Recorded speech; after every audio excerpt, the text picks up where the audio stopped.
Hi, Simon Mosca here, and welcome to the Box Podcast.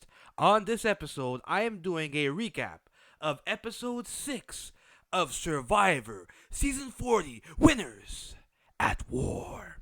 And what a monumental episode we had this week. We had two people kicked to the curb.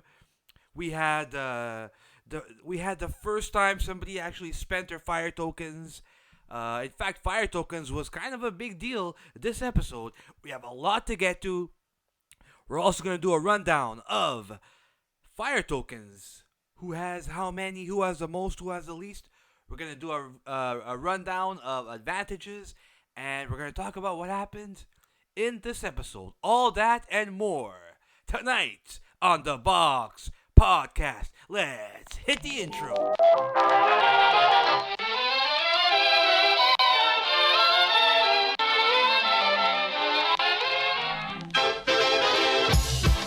Ladies and gentlemen, boys and girls, it's time for the Box Podcast.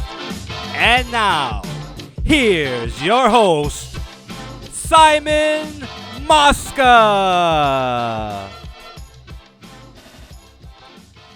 Hello, everybody. That's me, Simon Mosca, and welcome to another episode of the Box Podcast. Now, on this episode, we are doing a recap of episode 6 of Survivor 40. What an episode it was. It was a great episode, but you cannot have a double boot episode be 44 minutes long. Come on, CBS. This week called for a 90-minute, at least a 90-minute episode.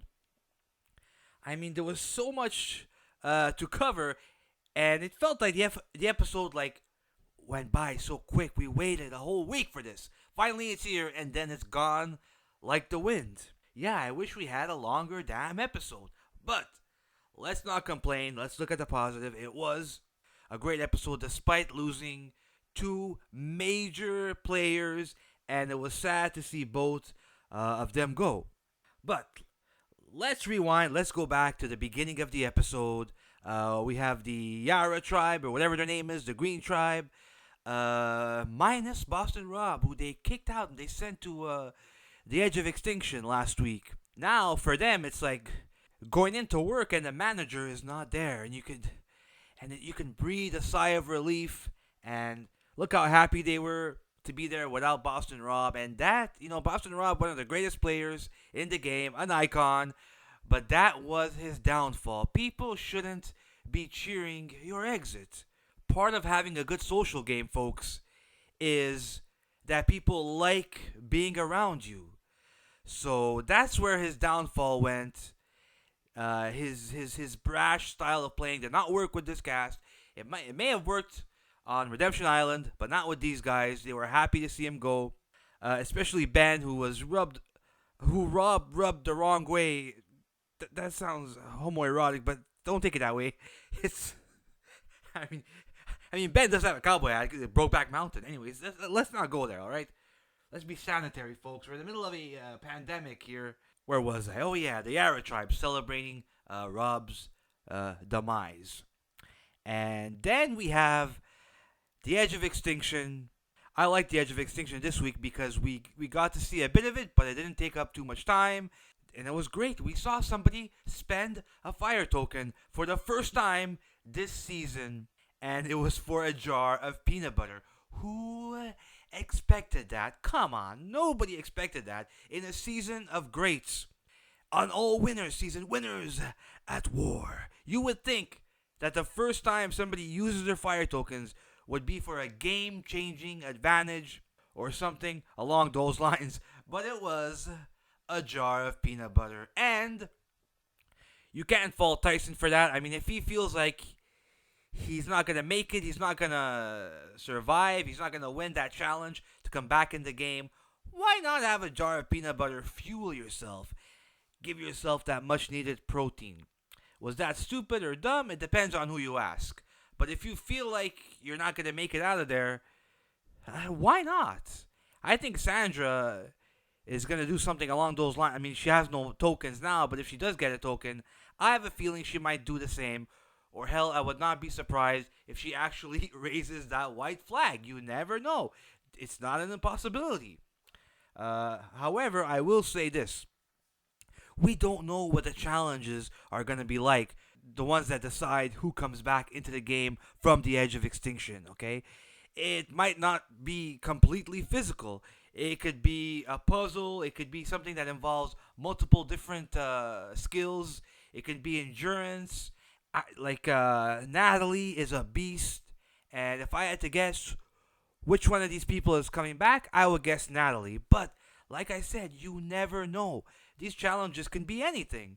So there is I believe it's Natalie has a very good chance of being the one to come back. You really never know. And so we had Tyson spend a fire token for peanut butter, and this episode was all about that cash. It was all about those fire tokens.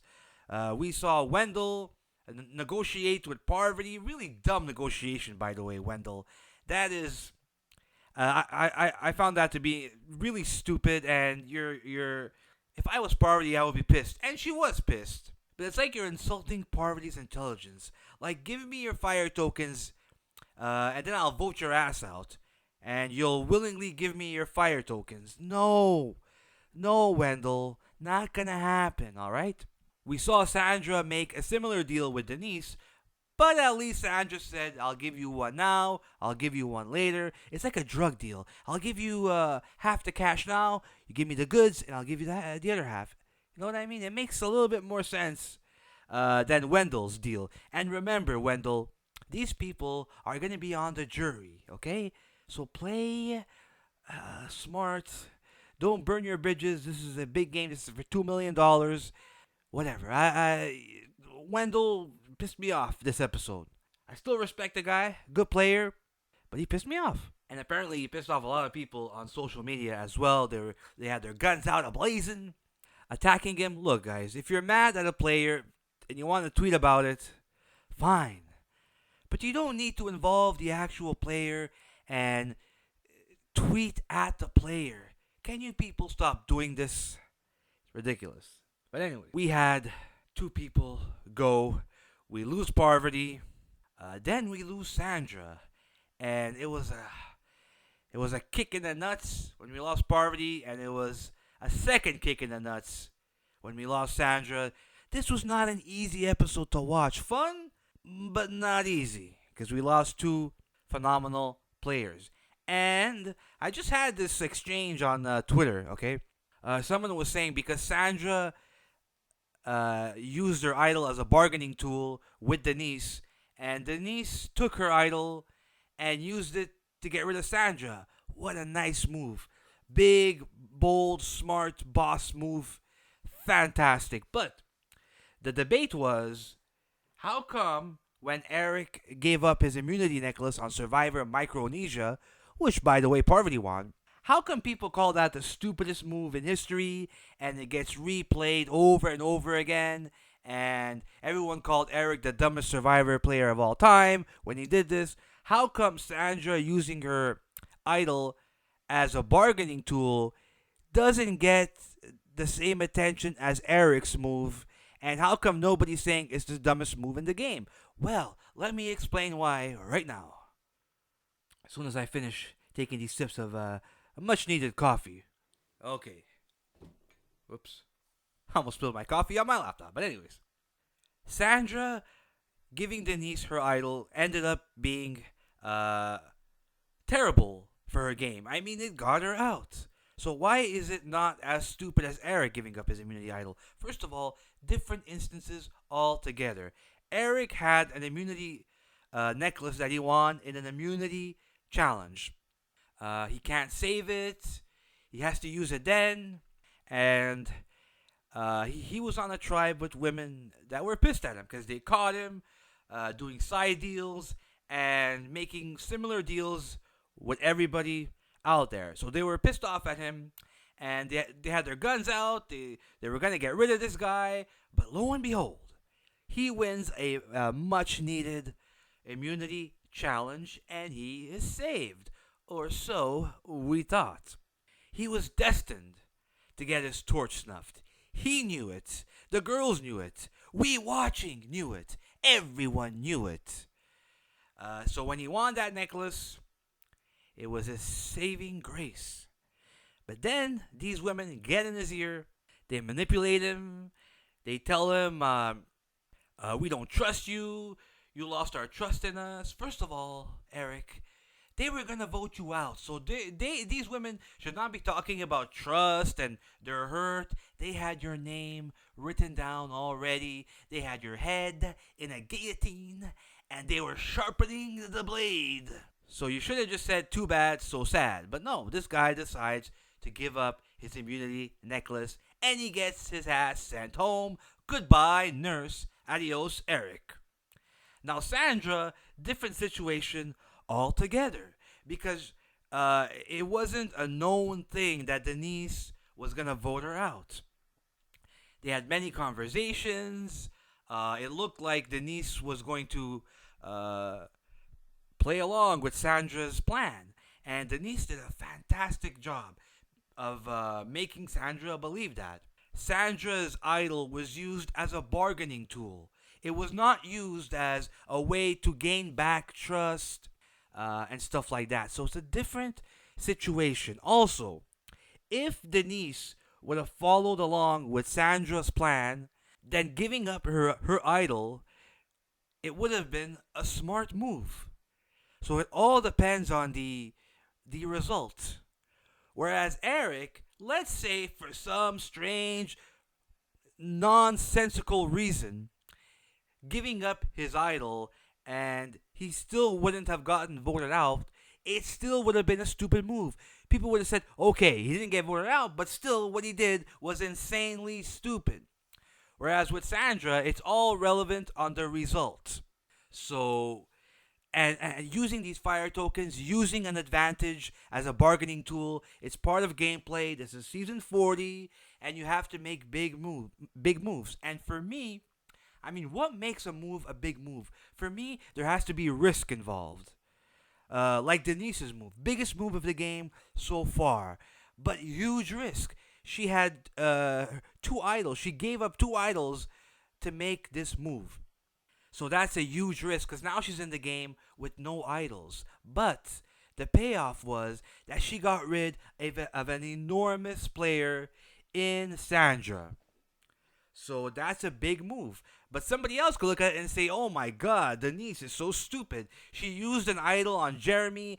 She wasn't even that close to Jeremy. And so on and so forth. So it depends on who you ask. And of course, the result of a risk has a big say in whether a move is stupid or not. But listen, Sandra's demise has very little to do with her giving up her immunity idol. Okay, her demise was the stupid thing that Sandra did wasn't giving up her idol. Okay, the stupidest thing that she did was she underestimated Denise, as most people did. I mean, when the cast came out, how many people said, "Oh yes, Denise is on this cast, one of the best players ever"? No, in fact, a lot of people said Denise doesn't deserve to be on this cast. But if you rewatch Survivor Philippines, by the way, that season, it's worth rewatching. I love that season. It doesn't get enough attention as it deserves. That season is fantastic. We have Malcolm. We have my favorite survivor of all time, Mr. Jonathan Penner. We have Abby Maria. Great cast. We have one of the most colorful and strange and endearing first boots of any Survivor season, Zane. So definitely rewatch that season, and if you do, you will see that Denise is a very smart player, very tactical, very calculating, cold-blooded killer.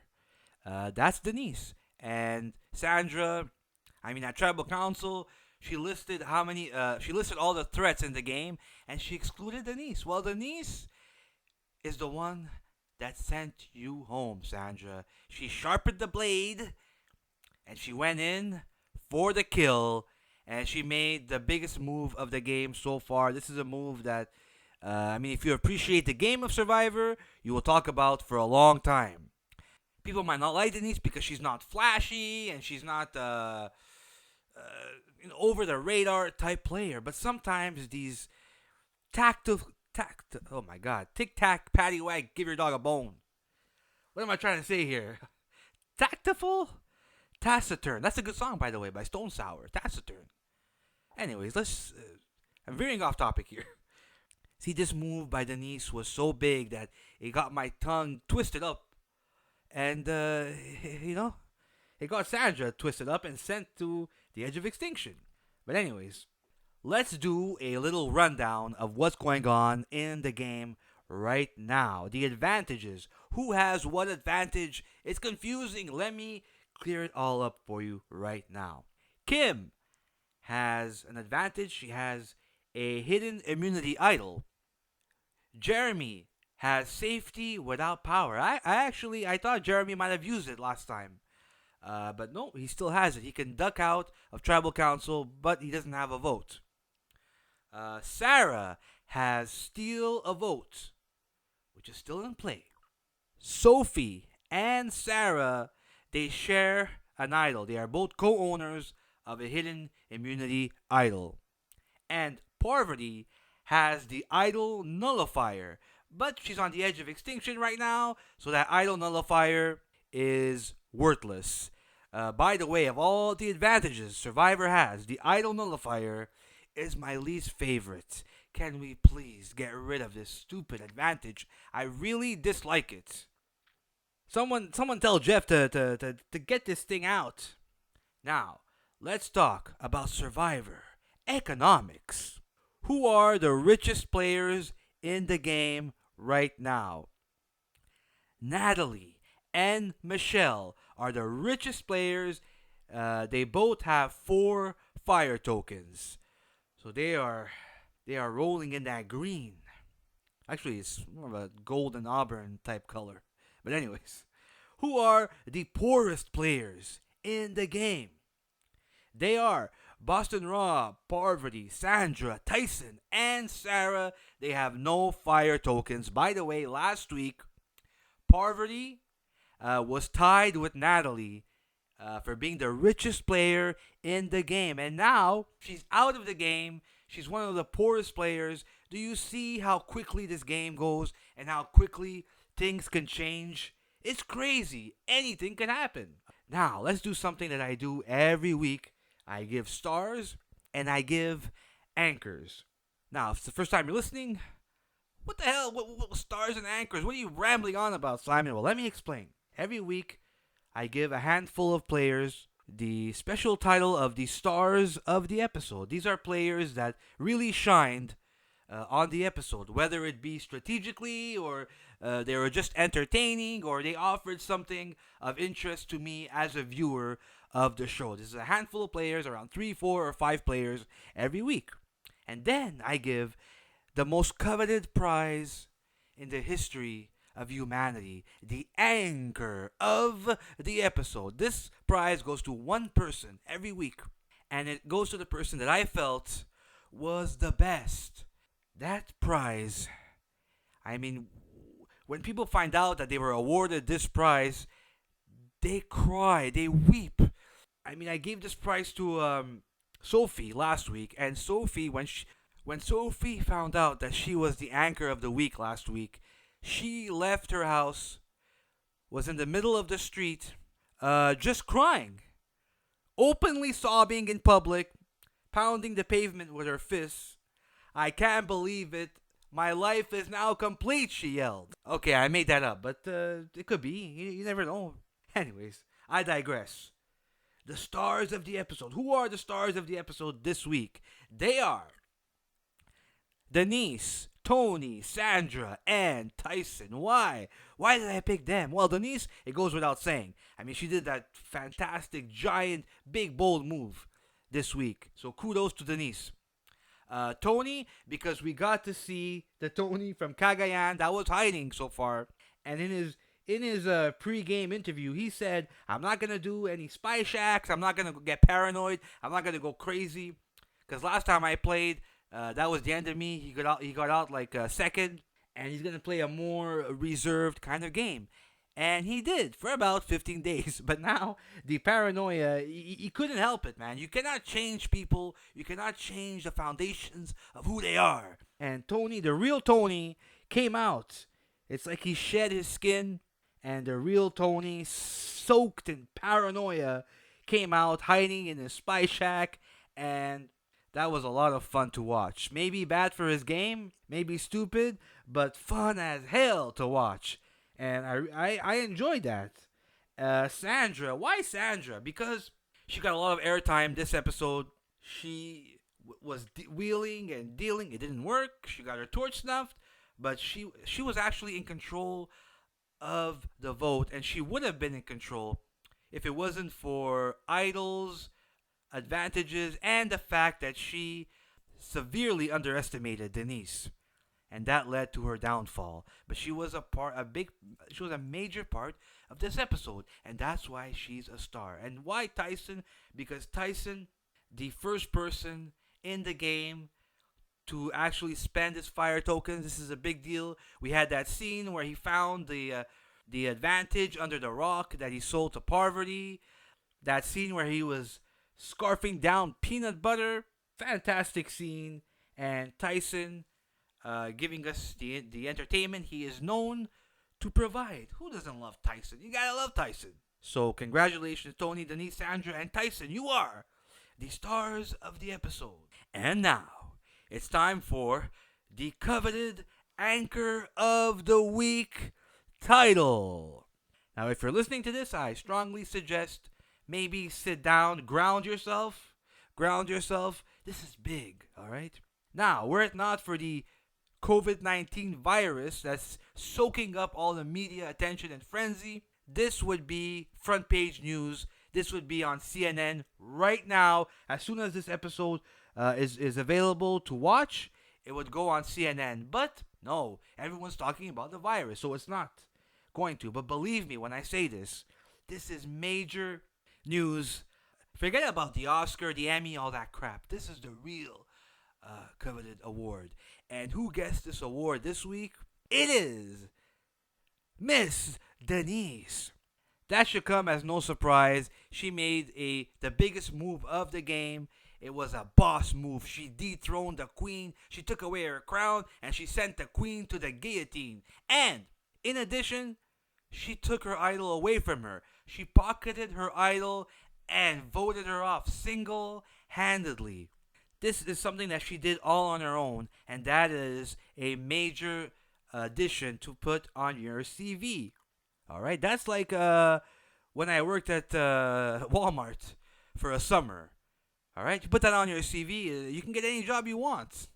Okay, not really the same thing, but whatever. But by the way, like I said, every week I give these Anchor of the Week titles. And Denise, congratulations, Denise. She is the first person on this cast to get this coveted title twice. That's right, week 1, I gave Denise the Anchor of the Week title way back in episode 1. Why? Because she had found an idol. By the way, maybe I'm mistaken and it was week 2 or something. But early on in the season, okay? She had found an idol. We had Boston Rob at Tribal Council telling everybody, empty your bags. I want to see if somebody has an idol. And Denise was able to keep it away from Boston Rob. And so I was very impressed with her performance that week. So I gave her the Anchor title. And this week I'm giving it to her again. And she is the first person on this cast to get it twice. So congratulations, Denise. 2-time Simon Mosca Anchor of the Week recipient. Who will get it next week? Oh, you guys are shaking with trepidation. You cannot wait. You're more excited about my recaps than the actual show. Actually, no. Only a handful of people watch my recaps. Like 3 or 4 people. I think I only have 1 subscriber or something like that. But for God's sakes, let me dream, okay? Will ya?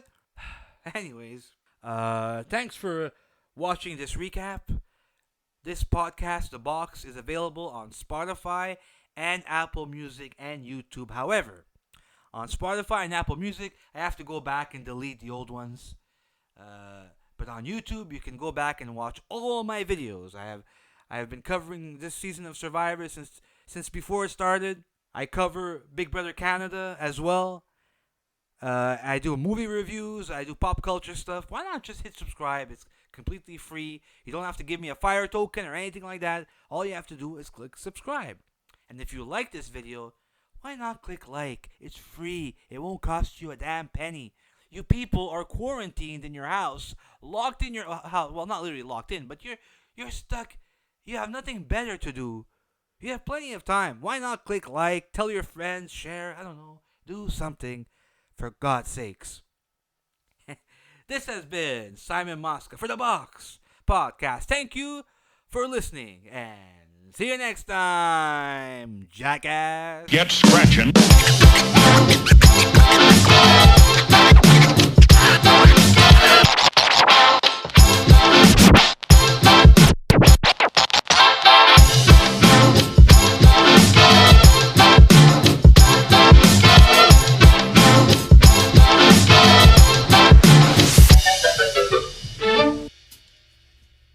Tired of you and the fucking chickens.